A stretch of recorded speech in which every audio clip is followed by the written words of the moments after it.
Bonjour à tous, j'espère que vous allez bien, que vous avez passé un excellent week-end. En tout cas, moi, il était très très bon.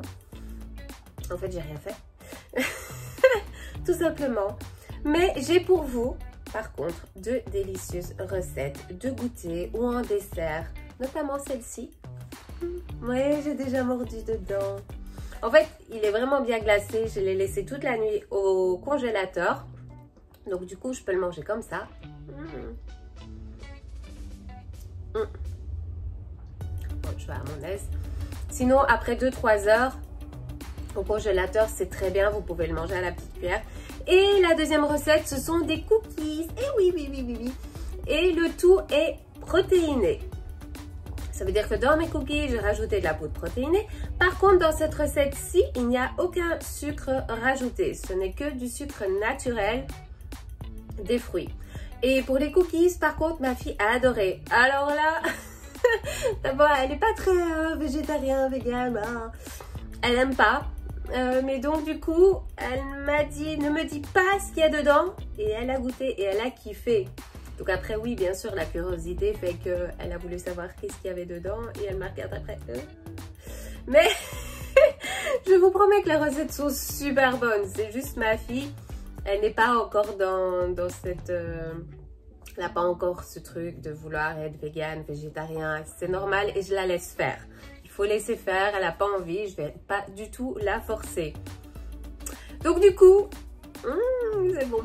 Assez parlé, nous et Direction Cuisine. N'oubliez pas de vous abonner si vous avez aimé cette recette, de mettre un petit like. Là, c'est mon Instagram. Non, donc, n'oubliez pas d'aller faire un petit tour. Moi, je vous fais plein de bisous et c'est Direction Cuisine. Allez, c'est parti!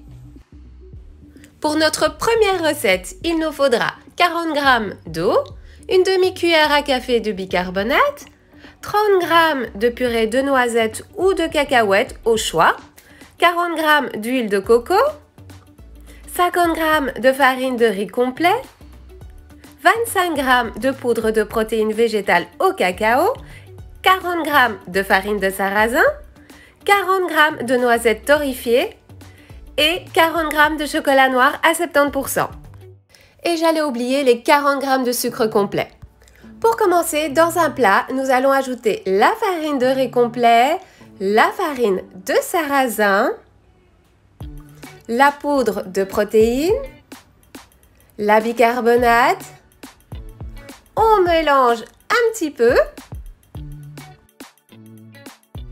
Dans un autre plat, nous allons ajouter le sucre complet, l'huile de coco, la purée de noisettes ou de cacahuètes et nous allons mélanger afin d'avoir une pâte bien homogène.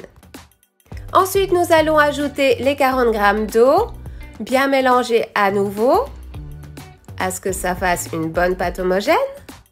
Puis nous allons ajouter notre deuxième mélange à notre premier mélange. Et nous allons à nouveau bien mélanger afin d'avoir une pâte bien homogène. Nous allons ajouter le chocolat et les noisettes, mélanger à nouveau. Ensuite, sur une plaque avec une feuille de cuisson, vous allez déposer des petites boules, ici j'ai pu en faire 8, à 180 degrés pendant 18 minutes. Nos délicieux cookies, attendez au moins 5 minutes avant de les manger. Passons à notre deuxième recette. Il nous faudra 60 g d'amandes, 100 g de dattes sans noyau, 30 g de purée de noisettes ou autre selon votre choix, 10 g de cacao et une banane. Tout d'abord, nous allons laisser tremper nos amandes pendant au moins 12 heures. Je vous conseille de faire ça le soir, comme ça le matin, vous êtes tranquille. Ici, nous allons faire tremper nos dattes plus ou moins pendant 4 heures. Une fois les 12 heures passées, vous pouvez bien les rincer et enlever la peau. Vous pouvez faire la même chose pour les dattes, bien les rincer. Maintenant, nous pouvons passer à l'action. Nous mettons tout dans un blender, les dattes, les amandes, les bananes, le cacao. Et nous allons mixer jusqu'à avoir une bonne pâte bien lisse. C'est à peu près la texture que vous devez avoir. Ici, mon mixeur m'a laissé tomber, du coup, il me reste des morceaux, mais personnellement, moi, j'aime bien. Je sais que certaines personnes n'aiment pas, donc mixez bien jusqu'à ce que ce soit lisse.